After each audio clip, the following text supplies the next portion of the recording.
Inilagay ni Caleb sa mga charitable institutions ang lahat ng assets na kinita niya sa kanyang mga underground businesses.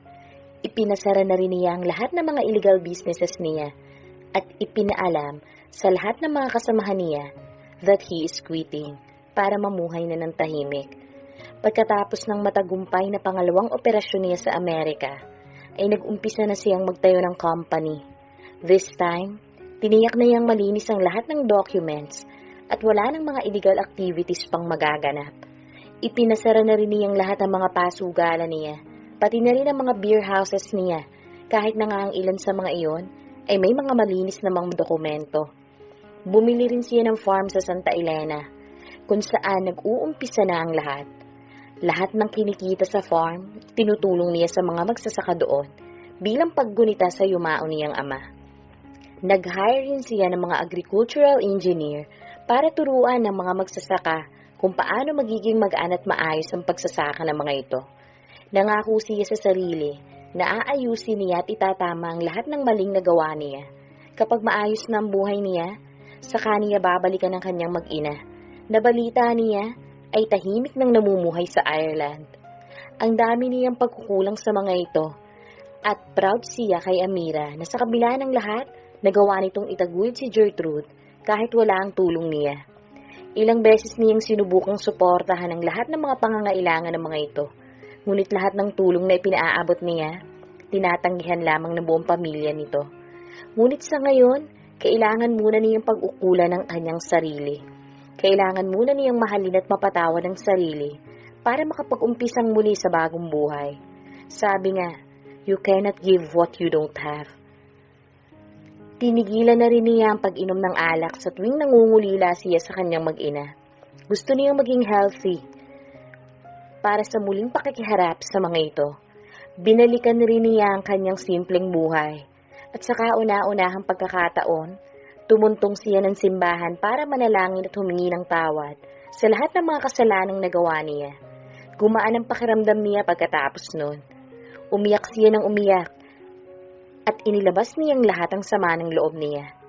Alam niyang napakalaki ng nagawa niyang kasalanan sa Diyos at sa bayan.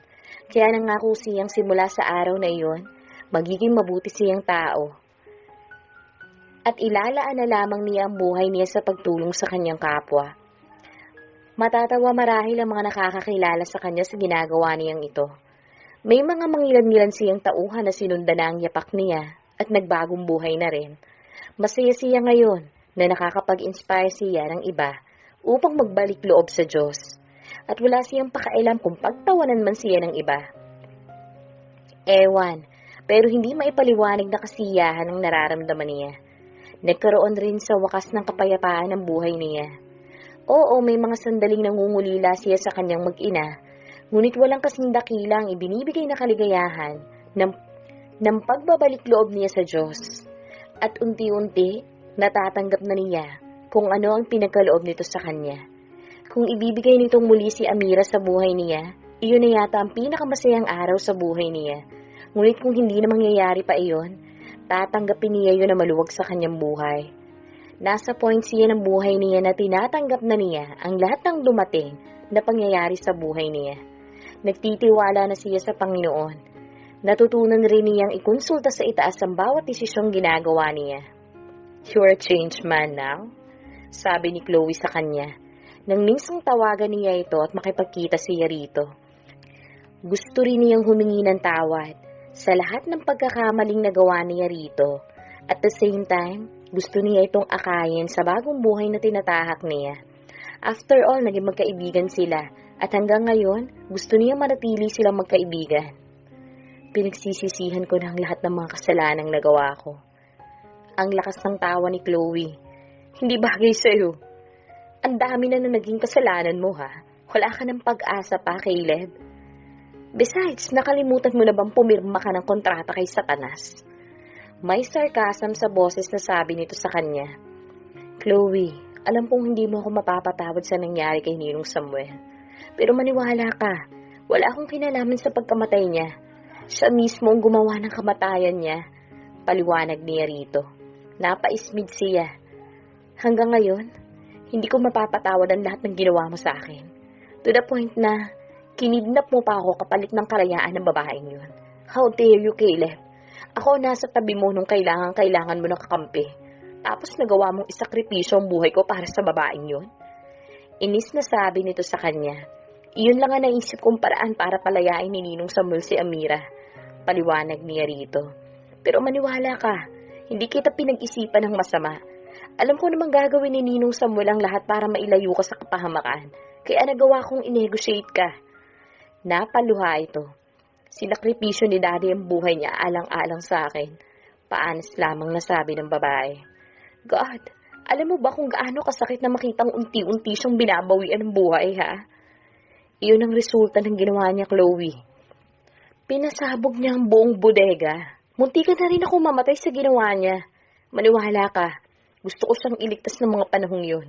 Nung makita kong nadaganan siya. Pero how could I do that? Kung hirap na hirap rin akong makalakad. Napakagulol ito. Chloe, hindi pa huli ang lahat. Pwede ka pang magbagong buhay. Believe me, kung nabubuhay si Ninong Samuel, ito rin ang gagawin niya. Ani niya sa dalaga. Napaismi dito. Wala na akong pag-asa, Caleb. Magulong-magulo na ang buhay ko. At di ko na alam kung paano mag-uumpisang muli. I will help you. Magkaibigan pa rin naman tayo, hindi ba? Sabi niya rito. Tinitigan siya ni Chloe. Talaga bang hindi mo ako nagawang mahalin kahit minsan lang, Caleb? Talaga bang kaibigan lang ang naging pagtingin mo sa akin? Matiim na tanong nito sa kanya. Alam mo naman kung anong sagot dyan, hindi ba? Aniya rito. Mapaklang naging tawa nito. Alam mo bang parang dinudurog ang puso ko noon? Sa tuwing nakikita ko kung paano mo tignan si Amira. Kahit sinisikap mo magalit sa kanya, ramdam ko yung totoong nararamdaman mo. Kaya siguro ang tindi ng inis na nararamdaman ko sa babaeng yun hanggang ngayon. Dahil alam ko na kahit na anong gawin ko, di kita maaagaw sa kanya. Ang sakit-sakit lang na lahat ginawa ko na para lang mahalin mo ko eh. Pero wala pa rin. Ganun ba talaga ako kapangit ha, Caleb? Sa palagay mo ba, yung mukha lang ni Amira minahal ko sa kanya? Kung ganun lang sana, di ibang babae na lang. Marami naman nagagandahang babae na umaaligid sa akin. Saksi ka dun.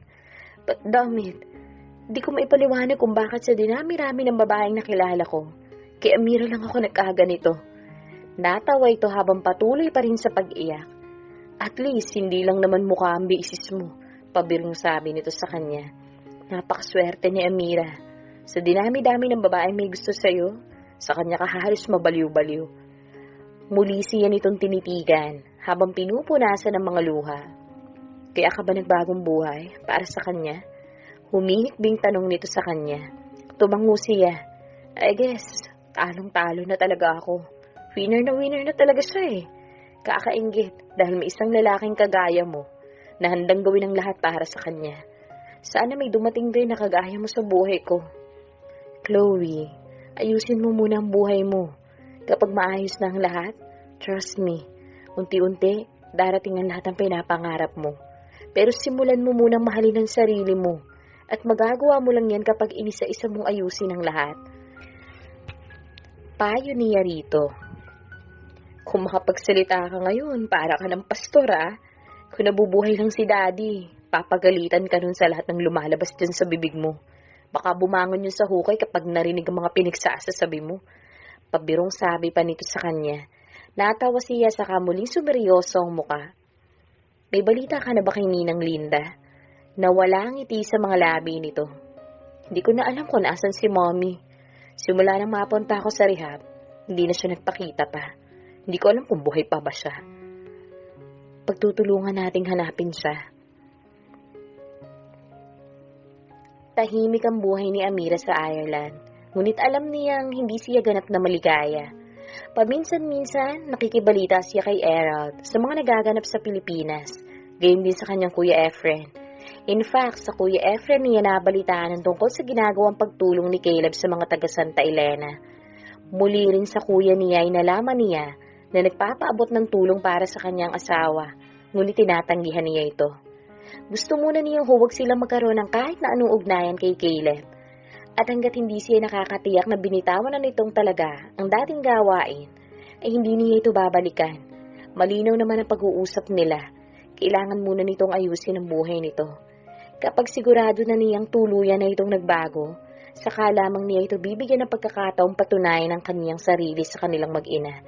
Kung karapat-dapat ba nila itong tanggapin sa buhay nila. Nagpasya na rin siyang mas mainam na sa ibang bansa na lamang sila manirahan kung sakali mang magkabalikan nga silang dalawa. Ngunit ngayon pa lamang ay parang hindi na siya makatiis na hindi ito makita. Magdadalawang taon na rin naman nung magkahiwalay sila at wala silang komunikasyon. Para siyang magkakasakit sa sobrang pagkamis niya rito. Hindi nga yata niya ito talaga matitikis. Ngayon pa lamang parang gusto na niyang sumuko. Umuwi siya pansamantala ng Pilipinas. Gawin kaya niya yun? Ngunit nag-aalangan naman siya. Hindi pa rin naman siya siguradong wala na nga itong kaaway. But damn it, sa tuwing naiisip niya ito, palagi lamang siyang hindi mapakali. Baka pagising niya isang araw, mabalitaan na lamang niya na patay na ito. Pakiramdam niya nasa hukay palagi ang isang paa ni Caleb. Tama nga bang iniwan niya ito sa oras na kailangan itong karamay? Ngunit kung hindi naman niya yun ginawa, ilalagay naman niya sa alanganin ang buhay ng anak niya. Pero may mga sandaling pinagsisisihan pa rin niya naging desisyon niyang iniwan ito. Pansamantalang naputol ang pag-iisip niya nang maulinigan ang pagtunog ng kanyang phone.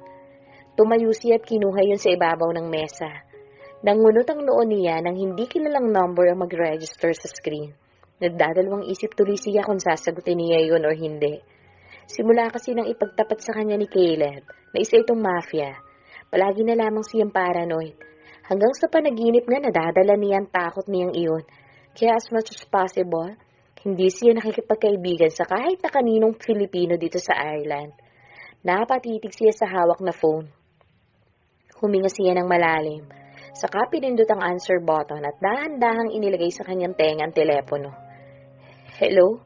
Bahagya pa siyang pumiyok. Amira! Sabik ka na sa kabilang linya. Biglang kumabog ang dibdib niya. Kahit hindi ito magpakilala, kilalang-kilala niya nagmamay-ari ng boses na iyon.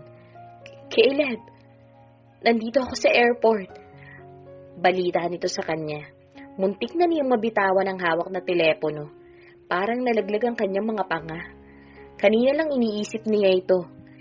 Hindi niya alam kung matutuwa pa siya na narito ito ngayon sa Ireland. Safe bang makipagkita siya rito? Hindi niya alam kung anong isasagot. Hindi naman siguro tamang ipagtabuyan niya ito pabalik ng Pilipinas. No worries, sa hotel ako mag-i-stay kung hanggang ngayon natatakot ka pa rin. Ramdam niyang hinanakit sa tinig nito. Gusto ko lang marinig ang boses mo. Ninyong dalawa ni Gertrude. At gusto kong malaman mo na mahal pa rin kita. But don't worry, hindi kita pipilitin kung ayaw mo na talagang may pagbalikan pa sa akin. Hindi naman kita masisisi. Hindi siya umimik. Pwede ko bang makausap si Gertrude? Caleb, pwede bang pag-isipan ko muna tungkol sa bagay na yan? I mean, hindi ko naman gustong ipagkait sa iyo ang anak natin. Pero gusto ko muna makatiyak sa safety ng bata. And I hope you understand that. Oo naman. Malamlam ang boses na sagot nito. Naiintindihan naman kita kung bakit ka nag-akagad niyan. Pero hindi naman ako basta-basta susugo dito kung sa palagay ko ilalagay ko kayo sa kapahamakan. Caleb, pag-iisipan ko muna, okay? Yeah, but just in case na gusto mo kong kitain. Nasa tapat lang ng airport ang hotel ko. Victory Hotel. Nakaregister sa pangalang George Hamilton. Yun ang kwartong inuukop ako. Malungkot na ini-off na ni Caleb ang kanyang telepono. Isinuot ang kanyang jacket, saka kumuha ng taxi para mahatid siya sa kanyang hotel. Biglaan lang itong biyahe niya, at hindi naman siya magtatagal dito. Gusto lang talaga niyang makita ang kanyang mag-ina. Actually, nagbabaka sakali lang naman siyang mapapagbigyan siya ni Amira, ngunit palagay niya malabo nang mangyari yun. Ngunit kahit na papaano masaya siyang marinig ang boses nito. Parang wala siya sa sarili habang nakatingin sa may bintana ng taxi. Ipinangako niya sa sariling tatanggapin niya kung ano man magiging desisyon ni Amira. Kung wala na talagang pag-asang makipagbalikan pa siya, ay maluwag niya itong tatanggapin. Basta matiyak lang niya ligtas at masaya ang kanya mag-ina. Pero kung tatanggapin siya nitong muli, handa na niyang iwan ang buhay niya sa Pilipinas para dito na mag-umpisang muli. Kaninang pinapakinggan niya ito, ni hindi niya nabanag ang excitement sa tinig nito. Sa halip ramdam niya ang takot.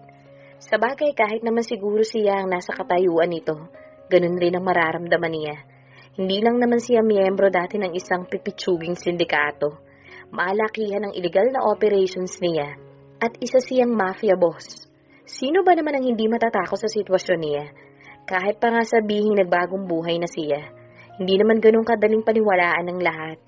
Baka manatiling isang panaginip na lang na makasama niya ang kanyang mag-ina. Ito siguro ang karma niya sa lahat ng mga kasalanang nagawa niya sa buhay niya noon. Baka mamamatay na lamang siya na nangungulila sa pagmamahal ng kanyang mag-ina. Nabitawan ni Amira ang hawak na baso. Dahil kanina pa siya nababalisa, sinilip niya sa kwarto ang anak.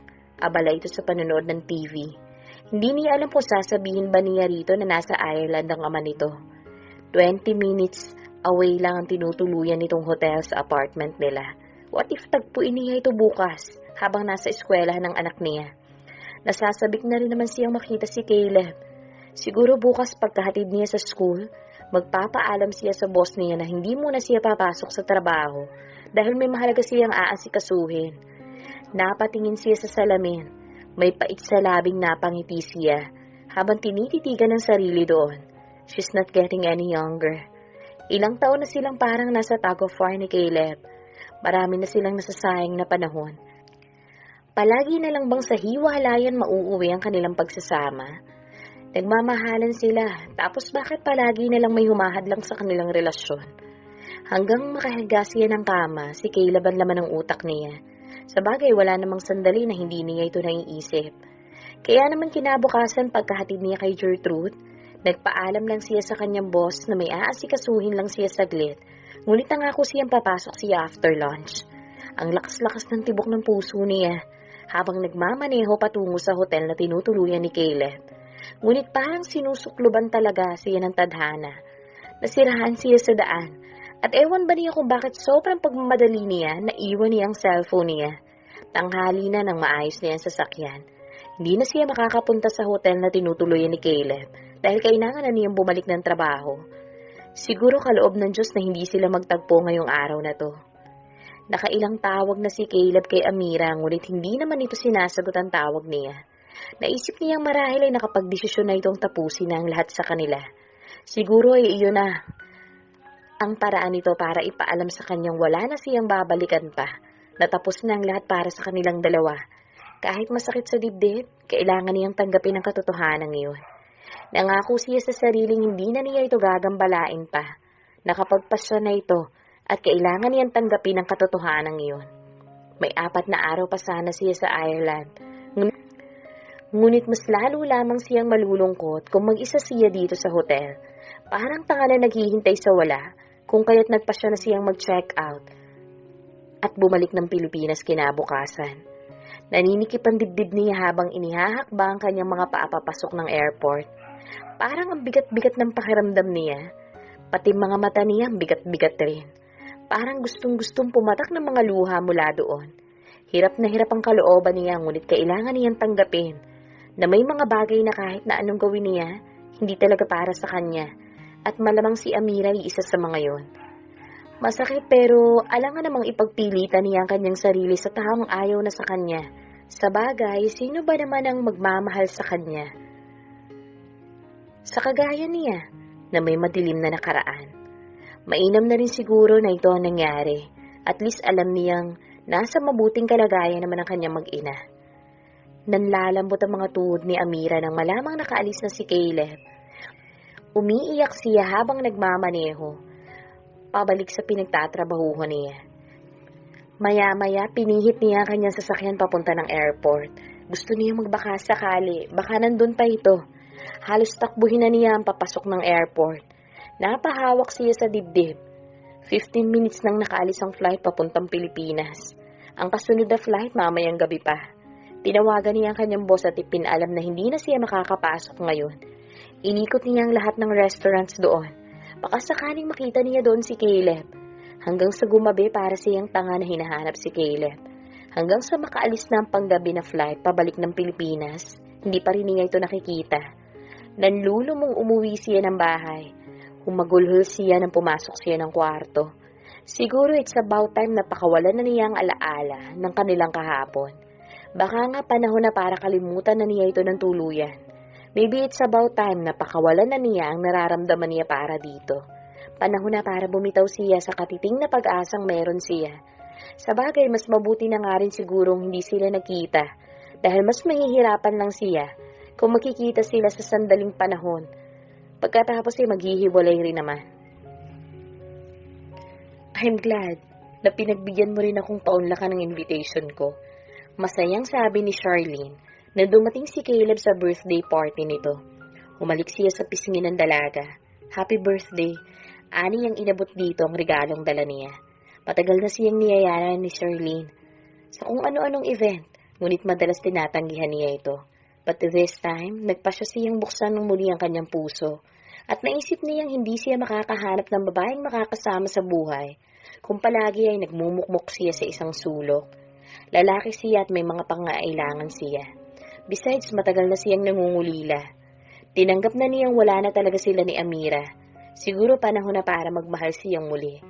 Thank you, sabi nitong nanginginig ang mga mata.